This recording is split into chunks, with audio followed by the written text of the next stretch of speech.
ഭയപ്പെടുത്തുന്ന കമൻറ്റ് ബോക്സാണ് കാണാൻ സാധിക്കുന്നത്. അതുകൊണ്ട് തന്നെ സർവീസ് സെൻറ്റർ ഇപ്പം നിലവിലേക്ക് ഇമ്പ്രൂവ് ആക്കുന്നുണ്ടെന്നൊക്കെ പറയപ്പെടുന്നു. കറക്റ്റായിട്ട് എനിക്കറിയില്ല. TVS RTX ഇറക്കിയപ്പം ഇനിയിപ്പം സ്ട്രിക്റ്റ് ആയിട്ടുള്ള റൂൾസ് ഷോറൂമുകാർക്ക് കൊടുക്കുന്നുണ്ടെന്നൊക്കെയാണ് അറിയാൻ സാധിക്കുന്നത്. ഒരു മനസ്സുഖം, കാണുന്നൊരു പ്രീമിയം ഫീല്. ആ ഒരു പഴയ മീറ്ററൊക്കെ മാറേണ്ട സമയം അതിക്രമിച്ചായിരുന്നു. എന്തായാലും അതൊക്കെ മാറി. Hello guys, welcome back to Motor Vault. എല്ലാവർക്കും സുഖമല്ലേ? അപ്പോൾ ഇങ്ങനൊരു ഇൻട്രോ ചെയ്തിട്ട് എനിക്ക് തോന്നുന്നു വർഷങ്ങളായിട്ടുണ്ട് നമ്മളിങ്ങനെ ഗോപ്രോ വെച്ചിട്ട് നിന്ന് സംസാരിക്കുക എന്നുള്ളത്. അപ്പോൾ എന്തായാലും ഇന്ന് അതിന് അവസരം വെച്ച് ഒരുക്കി തന്ന നമ്മുടെ അപ്പാച്ചെ 164V 5 മാസം മുമ്പ് ഞാൻ ഈ വണ്ടിയുടെ റിവ്യൂ തന്നെ ചെയ്തിട്ടുണ്ടായിരുന്നു. പക്ഷേ ഇത്രയും മാറ്റങ്ങൾ ഈ ഒരു വണ്ടിയിലില്ലായിരുന്നു. നിങ്ങൾക്ക് ഇവിടെ കാണാൻ സാധിക്കും. പുതിയ ഹെഡ്ലൈറ്റാണ് വന്നിരിക്കുന്നത്. ഫസ്റ്റിൽ തന്നെ അങ്ങ് മാറ്റം പറഞ്ഞങ്ങ് തുടങ്ങാം. പുതിയ ഹെഡ്ലൈറ്റ്, പുതിയ DRL വന്നിട്ടുണ്ട്. അതിനെപ്പറ്റി ഡീറ്റെയിൽ ആയിട്ട് പറയാം. അതുപോലെ തന്നെ ഇൻഡിക്കേറ്റർ പുതിയത് വന്നിട്ടുണ്ട്. നിങ്ങൾക്ക് ഇവിടെ കാണാൻ സാധിക്കും. ഒരു കിടിലൻ LED ഇൻഡിക്കേറ്ററാണ്. നല്ല ഇൻറ്റൻസിറ്റി ഉള്ള ഇൻഡിക്കേറ്ററാണ് വന്നേക്കുന്നത്. അതുപോലെ തന്നെ മെയിൻ മാറ്റം എന്ന് പറഞ്ഞാൽ ഇതുണ്ടല്ലേ, വണ്ടി ഓഫാക്കിയിട്ടും ടോപ്പ് സ്പീഡ് ഇങ്ങനെ എഴുതി കാണിച്ചുകൊണ്ടിരിക്കും. എന്നിട്ടേ അത് ഓഫ് ആകത്തുള്ളൂ. ആ ഒരു TFT ഡിസ്പ്ലേ, ഗ്രാഫിക്സിലൊക്കെ വ്യത്യാസമുണ്ട്, ചെറിയ മാറ്റങ്ങളൊക്കെ ഉണ്ട്. അങ്ങനെയുള്ള ഒരു കിഡിലൻ RTR 310 കണ്ട സെയിം ഒരു TFT ഡിസ്പ്ലേ ആണ്. ചെറിയ മാറ്റങ്ങളുണ്ട്. റെയിൻ മോഡിൽ മഴയുടെ ആ ഒരു ആനിമേഷനൊന്നും ഇല്ല. അതുപോലെ തന്നെ ഈ ഒരു ഓഫ് ആക്കുമ്പം ടോപ്പ് സ്പീഡ് കാണിക്കും. അത് വണ്ടി ഓടിച്ചിട്ട് വെക്കുമ്പോഴേ അത് കാണിക്കത്തുള്ളൂ. നല്ലൊരു കിഡിലൻ TFT ഡിസ്പ്ലേ ആണ്. എനിക്ക് തോന്നുന്നു ഈ ഒരു സെഗ്മെൻറ്റിൽ ഇത്രയും നല്ല TFT ഡിസ്പ്ലേ, ഇത്രയും വലിയൊരു TFT ഡിസ്പ്ലേ വേറെ വണ്ടിയിലൊന്നും കാണത്തില്ലെന്നാണ് തോന്നുന്നത്. 3 റൈഡിംഗ് മോഡ് ഉണ്ട് ഒബിയസ്ലി. അതുപോലെ തന്നെ ട്രാക്ഷൻ കൺട്രോൾ പുതിയതായിട്ട് കൊണ്ടുവന്നിരിക്കുകയാണ്. That is a very good എന്താ പറയുക, ഒരു safety feature. Dual channel ABS ഉണ്ട്. സംഭവമൊക്കെ ശരിയാണ്. ബട്ട് ഒരു ട്രാക്ഷൻ കൺട്രോൾ കൂടെ വന്നപ്പം പൂർത്തിയായി ഈ ഒരു വണ്ടിക്കകത്ത്. അപ്പം നിലവിൽ ഈ ഒരു എയർ പ്ലസ് ഓയിൽ കൂൾഡ് എഞ്ചിനകത്ത് നമുക്ക് ടെമ്പറേച്ചറിൻ്റെ വാണിംഗ് ഒക്കെ നമുക്ക് കാണാൻ, അല്ലെങ്കിൽ ലെവൽ നമുക്ക് അതിനകത്ത് കാണാൻ സാധിക്കുന്നുണ്ട്. ഇതേ കണ്ടില്ലേ? അതുപോലെ തന്നെ ഫ്യൂവലിൻ്റെത്, RPM മീറ്റർ, അങ്ങനെ അത്യാവശ്യം എല്ലാ കാര്യങ്ങളും. 3 റൈഡിംഗ് മോഡുള്ളൂ: അർബന്, റെയിന്, സ്പോർട്ട്. അപ്പോൾ അങ്ങനെയുള്ള കാര്യങ്ങൾ, ഗിയർ പൊസിഷൻ ഇൻഡിക്കേറ്റർ, കണക്ടിവിറ്റി, അങ്ങനെ അത്യാവശ്യം ലോഡറായിട്ട് സംഭവങ്ങളൊക്കെ TVS സെറ്റ് ചെയ്ത് വെച്ചിട്ടുണ്ട്. Adjustable liver.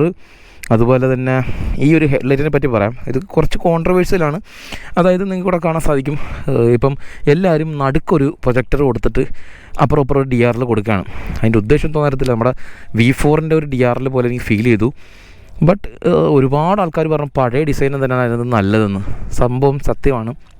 ആ ഒരു പഴയ ഡിസൈൻ തന്നെയാണ് ഇഷ്ടപ്പെട്ടത്. പക്ഷേ ഇത് അഗ്ലി ആയിട്ടൊന്നും നമുക്ക് തോന്നുന്നില്ല. TVS അല്ലേ, ലുക്കിൽ അങ്ങനെ കൊല്ലത്തില്ല ആ വണ്ടിയെ. കൊള്ളാം, കുഴപ്പമില്ല. ഇഷ്ടപ്പെടുന്നവരുണ്ട്, ഇഷ്ടപ്പെടാത്തവരുണ്ട്. നിങ്ങൾക്ക് എന്ത് തോന്നുന്നത്? ഇഷ്ടം കമൻറ്റ് ചെയ്യും. പിന്നെ പെറ്റൽ ഡിസ്ക് ഉണ്ട്. അത്യാവശ്യം ഡീസൻ്റ് ആയിട്ടുള്ള നല്ല ബ്രേക്കിംഗ് ആണ്. ആ ഒരു ബ്രേക്കിങ്ങിലെ സ്പോഞ്ചി എഫക്റ്റ് കുറച്ചൊക്കെ TVS കുറച്ചിട്ടുണ്ട് എന്നൊക്കെ തന്നെ വേണമെങ്കിൽ പറയാം.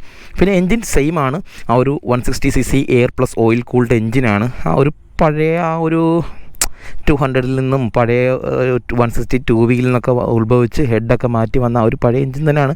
സ്റ്റിൽ ഇത് നല്ലൊരു പവർഫുള്ളായിട്ടുള്ളൊരു എൻജിൻ തന്നെയാണ്. പവർഫുൾ എന്ന് പറയുമ്പം കൊലയാളി വണ്ടിയല്ല.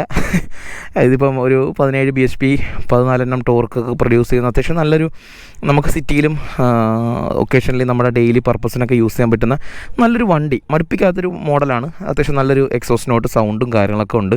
TVSൻ്റെ ടയറല്ല ഇപ്പം നിലവിൽ വരുന്നത്. സിയറ്റിൻ്റെ സൂം എന്ന് പറഞ്ഞ ടയറാണ്. സൂമറാഡ് പേഴ്സണലി എനിക്ക് അത്ര ഇഷ്ടമുള്ളൊരു ടയറല്ല. ബട്ട് നമുക്ക് കിട്ടി അത് യൂസ് ചെയ്തേ പറ്റത്തുള്ളൂ. USD ഫോർക്ക് കൊണ്ട് കുറച്ചൊരു സ്റ്റിഫ്നെസ് ഫീൽ ചെയ്യുന്നുണ്ട്. അത്രയ്ക്ക് വലിയൊരു സ്റ്റിഫ്നെസ് അല്ല. പിന്നെ പെയിൻറ്റ് ക്വാളിറ്റിയിലൊക്കെ വന്ന മാറ്റമാണ് നിങ്ങളിപ്പോൾ ഈ കണ്ടുകൊണ്ടിരിക്കുന്നത്. സൗണ്ടും കൂടെ ഞാൻ ജസ്റ്റ് ഒന്ന് കേൾപ്പിച്ചു തരാം. സത്യം പറഞ്ഞാൽ നമ്മൾ ഓൾറെഡി വണ്ടിയുടെ റിവ്യൂ ഒക്കെ ചെയ്തിട്ടുള്ളതാണ്. 1 ടച്ച് സ്റ്റാർട്ടാണ്. ഫെദർ ടച്ച് എന്ന് വേണമെങ്കിൽ പറയാം. ഇതിൽ പോത്തും കൊക്കും തമ്മിലുള്ള ബോണ്ട് കണ്ടില്ലേ? പോത്തിന് വല്ലതും ചെയ്യാൻ പറ്റുമോ? ഓ മൈ ഗാഡ്, നല്ല സൗണ്ട് ഉണ്ട് വണ്ടിക്ക്. എന്തായാലും അത്യാവശ്യം റിഫൈൻഡ് ആയിട്ടുണ്ട്. അത് നിങ്ങൾക്കൂടെ ആ ഒരു അനിമേഷനൊക്കെ കണ്ടില്ലേ? വണ്ടി അത്യാവശ്യം നല്ല റിഫൈൻഡ് ആയിട്ടുണ്ട് കേട്ടോ. ക്ലച്ചൊക്കെ പൂ പോലത്തെ ക്ലച്ചാണ്. വേറെ പ്രത്യേകിച്ച് മാറ്റങ്ങളൊക്കെ ഉണ്ടോ എന്ന് വെച്ച് കഴിഞ്ഞാൽ there is no much difference. Full form, yes, നല്ല ഒരു പഞ്ചി പെർഫോമൻസ് തന്നെയാണ് വണ്ടിയുടെ ഭാഗത്തു നിന്ന് കിട്ടുന്നത്. ഗിയർ ഷിഫ്റ്റൊക്കെ പഴം പോലത്തെ ഗിയർ ഷിഫ്റ്റാണ്.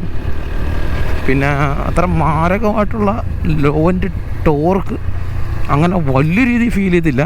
നല്ല പിക്കപ്പ് ഉണ്ട് വണ്ടിക്ക്.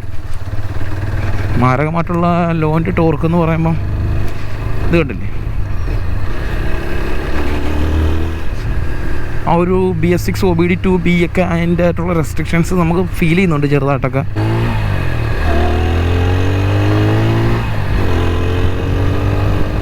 കൊള്ളാം വണ്ടി കേട്ടോ.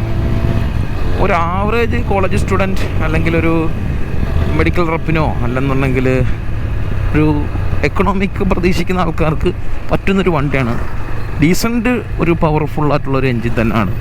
Slipper clutch, dual channel ABS, traction control, അങ്ങനെ വേണ്ട എല്ലാ സേഫ്റ്റി ഫീച്ചേഴ്സും ഈ ഒരു വണ്ടിയുടെ ഭാഗത്തുനിന്ന്. എനിക്ക് ടയറിൻ്റെ ഭാഗത്തുനിന്ന് അത്ര കോൺഫിഡൻസ് തോന്നുന്നില്ലെങ്കിലും ബാക്കി ബ്രേക്കിംഗ് ആണെങ്കിലും ബാക്കി സേഫ്റ്റി ആയിട്ടുള്ള ട്രാക്ഷൻ കൺട്രോൾ എല്ലാ സംഭവങ്ങളുണ്ട്. ഇതൊക്കെ റിയൽ വേൾഡിൽ എത്രത്തോളം പ്രാക്ടിക്കലാണെന്ന് വെച്ചിങ്ങനെ ഡെയിലി യൂസിന് എത്രത്തോളം പ്രാക്ടിക്കലാണെന്നുള്ള കാര്യം നമുക്കറിയത്തില്ല. പക്ഷേ നമ്മൾ സ്ലിപ്പറി ആയിട്ടുള്ള ഏതെങ്കിലും ഭാഗങ്ങളിൽ ഇപ്പോൾ മഴ പോലുള്ള സമയങ്ങളിലൊക്കെ നമ്മൾ ഈ ഒരു വണ്ടി കൊണ്ടുപോയി പെട്ടെന്നൊരു ആക്സലറേഷൻ ചെയ്യുന്ന സാഹചര്യത്തിൽ, ആക്സലറേഷൻ ചെയ്യാൻ പാടില്ല, എന്നിരുന്നാലും നമ്മൾ മനസ്സറിയാതെ നമ്മുടെ കയ്യിൽ നിന്ന് അങ്ങനെ വണ്ടി പാളുന്ന ഒരു സിറ്റുവേഷൻ വന്ന് ട്രാക്ഷൻ കൺട്രോൾ ഉപയോഗപ്പെടും.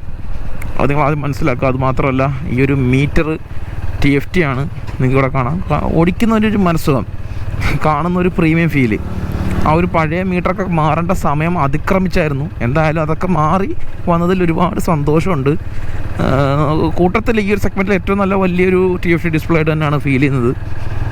പിന്നെ വൈബ്രേഷൻസോ അങ്ങനെ വേറെ ബുദ്ധിമുട്ടുള്ള കാര്യങ്ങളൊന്നുമില്ല. വണ്ടി അത്യാവശ്യം നല്ല സ്മൂത്തായിട്ടുണ്ട്.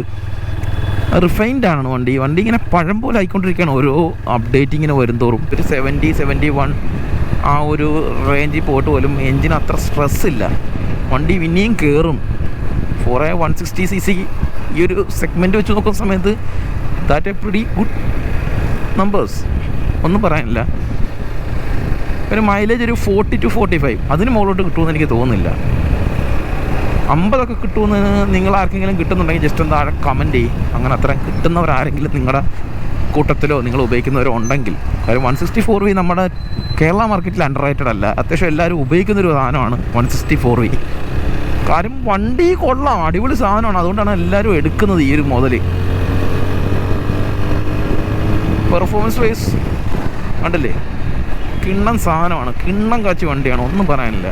പക്ഷേ നമ്മളിവിടുത്തെ റോഡിൽ അങ്ങനെ ഊക്കൻ സ്പീഡിലൊന്നും എടുക്കാനൊന്നും നമുക്ക് പറ്റത്തില്ല. പിന്നെ ഇതൊരു ടോപ്പ് എൻഡ് ബേസിൽ നമ്മൾ കാണേണ്ട ഒരു വണ്ടി ഒന്നുമല്ല, അതെല്ലാവരും മനസ്സിലാക്കുക. ഇത് ഇറ്റ്സ് ഓൾ അബൌട്ട് വണ്ടിയുടെ ആ ഒരു പ്രാക്ടിക്കാലിറ്റി. നിങ്ങളൊരു ഡെയിലി കമ്മ്യൂട്ട് ചെയ്യുന്ന ആളാണ്, നിങ്ങളുടെ ഡെയിലി ഓടിപ്പൊക്കെ കുറച്ച് എൻജോയബിൾ ആക്കണം, കുറച്ച് പവർഫുൾ ആകണം എന്നൊക്കെ താല്പര്യപ്പെടുന്ന ആൾക്കാർക്ക് കുറച്ചും കൂടെ ബെറ്റർ ആയിട്ടുള്ള ലുക്സ്, കുറച്ച് ബെറ്റർ ആയിട്ടുള്ളൊരു ഫീച്ചേഴ്സൊക്കെ വേണമെന്നുണ്ടെങ്കിൽ യൂണിക്കോൺ 160 പോകുന്നവർക്ക് ഈ വണ്ടിയിലോട്ട് വരാം. യൂണിക്കോൺ 160 കുറച്ചും കൂടെ ഓൾഡ് സ്കൂൾ വണ്ടിയാണ്. 2 വാൽവ് എഞ്ചിനാണ്.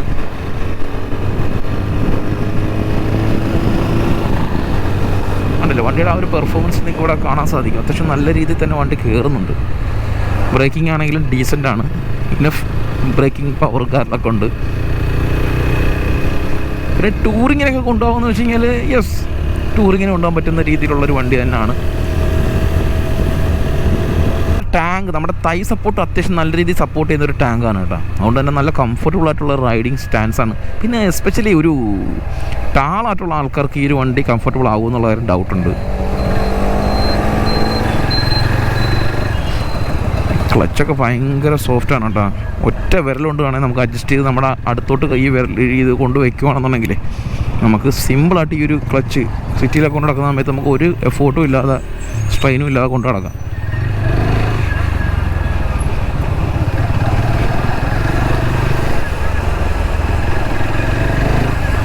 പിന്നെ FC ഹൈബ്രിഡുമായിട്ടൊക്കെ ഈ വണ്ടിക്ക് ഇപ്പം നിലവിൽ കമ്പയർ ചെയ്യണമെന്ന് വെച്ച് കഴിഞ്ഞാൽ FC ഹൈബ്രിഡ് അത് വേറൊരു ബ്ലെൻഡ് ഓഫ് മോട്ടോർ സൈക്കിളാണ്. അതായത് അത് നമുക്കിപ്പം നോക്കാനാണെങ്കിൽ അതിനും TFT display, traction control, hybrid technology ഇതൊക്കെ വരുന്നുണ്ട്. ഫീച്ചർ റിച്ച് ആണ്. അതും ഏകദേശം സെയിം വില തന്നെയാണ് രണ്ട് വണ്ടിക്കും വരുന്നത്. 174 ആ ഒരു റേഞ്ചിലാണ് രണ്ട് വണ്ടിക്കും വരുന്നത്. FC എടുക്കുന്ന ആൾക്കാർ മെയിനായിട്ട് നോക്കുന്നത് കംഫർട്ടും മൈലേജുമാണ്. പക്ഷേ ഈ വണ്ടിയിലോട്ട് വരുന്ന ആൾക്കാർക്ക് മൈലേജ് എന്തായാലും നോക്കണം. 160 അല്ലേ, കണ്ടമാനം V3 പോലെ വലിയ പവറൊന്നും ഇല്ല, R15 പോലെ. എന്നിരുന്നാൽ FC-യെക്കാട്ടിലും പവറും ഉണ്ട് താനും. അപ്പം നമുക്ക് ഒരു ഡീസൻ്റ് ആയിട്ടുള്ളൊരു മൈലേജും വേണം. എന്നാൽ FC നോക്കുന്ന ആൾക്കാർക്കിടയിൽ വെച്ച് നോക്കുന്ന സമയത്ത് കുറച്ചൊരു പവറും അതുപോലെ തന്നെ മൈലേജും ഒക്കെ ഡീസൻ്റായിട്ട് വേണമെന്ന് ആഗ്രഹിക്കുന്നവർക്ക് ഈ വണ്ടിയിലോട്ട് വരാം.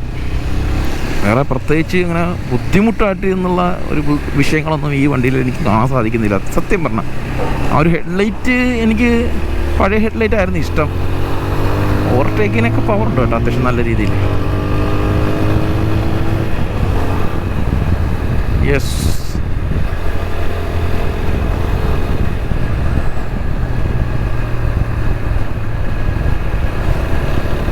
പിന്നെ സർവീസ് സെൻറ്ററിൻ്റെ ഇഷ്യൂ ആണ് മെയിനായിട്ട് ഈ ഒരു വണ്ടി നമ്മളെല്ലാം അലട്ടുന്നത്. സർവീസ് സെൻറ്റർ ഇച്ചിരി എല്ലായിടവും അക്രമമാണ്. അതായത് ഇപ്പം ഞാൻ കേട്ടിട്ടുള്ളത് വെച്ച് ഏറ്റവും നല്ല സർവീസായിട്ട് എനിക്ക് തോന്നിയിട്ടുള്ളത് കോട്ടൺ T V S, S T T V S നമുക്ക് ആംഗ്ലത്ത്. എനിക്ക് ഈ 2 ഷോറൂമുകൾ സത്യം പറഞ്ഞാൽ പേഴ്സണലി അറിയത്തുള്ളൂ. ബാക്കി ഷോറൂമുകാരായിട്ടൊന്നും വലിയ എനിക്ക് ടച്ചില്ല. അത് മാത്രമല്ല ഞാൻ ടി വി എസ് ഉപയോഗിക്കുന്നൊരു വ്യക്തിയുമല്ല. അതുകൊണ്ട് തന്നെ എനിക്ക് ഈ വണ്ടിയിൽ സർവീസിൻ്റെ കാര്യത്തിൽ ഈ പൊതുവേ കമൻറ്റ് ബോക്സൊക്കെ വായിക്കുന്ന സമയത്ത് ഭയപ്പെടുത്തുന്ന കമൻറ്റ് ബോക്സാണ് കാണാൻ സാധിക്കുന്നത്. അതുകൊണ്ട് തന്നെ സർവീസ് സെൻറ്റർ ഇപ്പം നിലവിലേക്ക് ഇമ്പ്രൂവ് ആക്കുന്നുണ്ടെന്നൊക്കെ പറയപ്പെടുന്നു. കറക്റ്റായിട്ട് എനിക്കറിയില്ല. ടി വി എസ് RTX ഇറക്കിയപ്പം ഇനിയിപ്പം സ്ട്രിക്റ്റ് ആയിട്ടുള്ള റൂൾസ് ഷോറൂമുകാർക്ക് കൊടുക്കുന്നുണ്ടെന്നൊക്കെയാണ് അറിയാൻ സാധിക്കുന്നത്. അതുകൊണ്ട് തന്നെ ഈ വണ്ടിയിൽ നമുക്ക് ധൈര്യമായിട്ട് സർവീസ് സെൻറ്ററിൻ്റെ കാര്യം കൊണ്ട് മാത്രം ഈ വണ്ടി എടുക്കാതിരിക്കേണ്ട വിഷയങ്ങളൊന്നുമില്ല. ബട്ട് ചെറിയ പ്രോബ്ലംസൊക്കെ അവിടെ ഇവിടെയൊക്കെ ഉണ്ട്. അത് നിങ്ങളാദ്യം മനസ്സിലാക്കുക. കൊള്ളാം, പെർഫെക്റ്റ് വണ്ടി തന്നെയാണ് നമ്മുടെ സിറ്റിയിലൊക്കെ ഓടിക്കാനൊക്കെ ആയിട്ട്. ഒരു ബിഗിനർ ഫ്രണ്ട്ലി പക്ക ഓപ്ഷൻ തന്നെയാണ് നമ്മുടെ ഈ ഒരു വണ്ടി. അപ്പോൾ thanks to TVS test drive വണ്ടി നമുക്ക് തന്നതിൽ. സോ വീഡിയോ ഇഷ്ടപ്പെട്ടാൽ ലൈക്ക് ചെയ്യുക, ചാനൽ സബ്സ്ക്രൈബ് ചെയ്യാത്ത സബ്സ്ക്രൈബ് ചെയ്യുക. അടുത്തൊരു വീഡിയോയിൽ കാണാം. ബൈ.